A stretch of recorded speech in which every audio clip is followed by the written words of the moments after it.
Nigeria's under-19 women's basketball team suffered a heavy defeat against Hungary at the FIBA under-19 Women's Basketball World Cup in Brno in the Czech Republic. The final score was 77-51 in favor of Hungary. The Junior Tigers struggled offensively throughout the match, shooting just 26.6% from the field compared to Hungary's 37.8%. Nigeria made only 17 field goals from 64 attempts, while Hungary converted 28 of their 74 shots. Hungary also dominated from the three-point range, making 8 from 30 attempts for 26.7%, while Nigeria just managed 3 from 23 attempts for 13%. So Nigeria's journey at the Women's Under-19 World Cup is over, but top scorer for Nigeria was Tobenna Nweke with 12 points, followed by Jessica Ajayi with 11 points. But Hungary's Josepovits led all scorers with 19 points. We're being joined all the way from Abuja by basketball experts and journalists.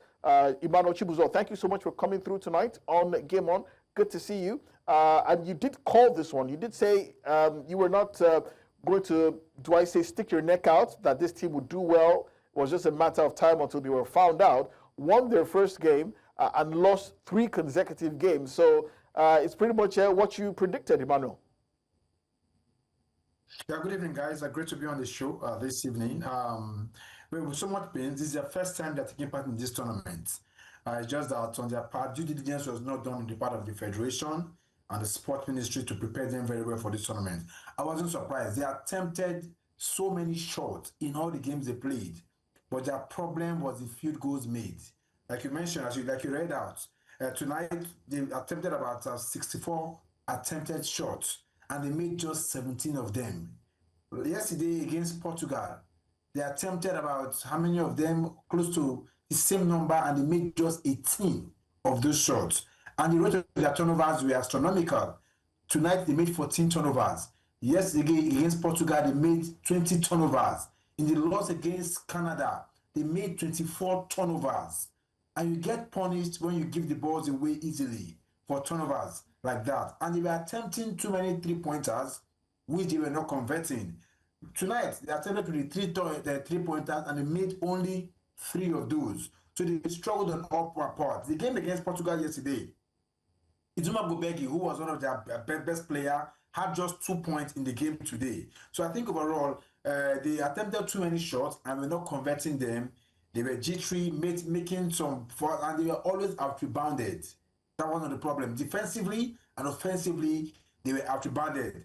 Imagine tonight's game, they had just 6 assists compared to the 24 assists made by the Hungarian team. So that means they didn't share the ball very well for them to even get points around the basket or drive to the rim. So overall, I think they fought a good fight. It's the first time they are doing this. Maybe we have to learn the hard way. I don't want to use the word going back to the drawing board because I've been bastardized already. But I think maybe they will learn the hard way. They fought a good fight.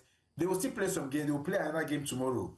Classification games. From now on, they want to now rank teams from 9 to 16th. So if they win their game or they lose their game, it now determines where they are ranked from the remaining 9 to 16 teams. The remaining 8 teams will advance to the tournament until the final, while the 9 to 16 teams will now play overclock classification games to find out where they'll be placed. So Emmanuel, look at judging this team now from what we've seen. What exactly was the issue with this team? Now, you've talked about how their play was not exactly inspiring. They took too many shots, which they didn't convert. Sharing the ball was also very poor. Is this pretty much, the result of poor coaching, or is it that the team itself, the constitution of the team itself was poor, or is it that they had poor preparations? Exactly where do we point the blame for this team's, poor performance? Well, this is a team that got to the final in the African version. They got to the final and they lost to Mali. So on the continent, they are no small fries. To the global stage, first and foremost, they lack the big game experience. They've never been to this tournament before. So this is the first time they're finding themselves in this place. For the coaches as well, I think it's a matter of exposure, not knowing what to expect. So it could be a problem of exposure, experience-wise, from the coaches and the players themselves. Some of them are not even based in Nigeria. One of them, what's his name? Nweke just gained admission to a Stanford University team where she'll be playing her basketball these days. So I think exposure is not one of the problems they are lacking. and not sharing the ball properly. They were jittery throughout the games they played. The game today, they didn't win any quarter. The first quarter ended 9-9. The rest of the quarters, they lost. The game against Portugal yesterday, they lost the first quarter 17-13, lost the second quarter 19-14, and the third quarter ended 16-16 for yesterday. So they are struggling to even win any game in any quarters. Even the game against China, they won. They took too many shots and they made fewer of those games. So just short. So I think you have to now learn how to make their shot making, their ball handling skills. They need more coaching. They have potential, like we know. Josepovits, one of the best players in this tournament for the Nigerian team. Tobenna Nweke also there. Not forgetting Jessica Ajayi, one of the few players to score in double figures for Nigeria today. For me, I just think they need more exposure. They need more big friendly matches with their foreign counterparts to expose them. They lack exposure. For the coaches too, like I always keep saying, that you want to bring an indigenous coach for Nigeria, I don't have a problem, bring them for the national team. But when push comes to shove, do they have what we call the game management? Do they have the technical know-how? I think that was always exposed in the course of this tournament, which is a learning curve. I think they'll pick up from here and learn better.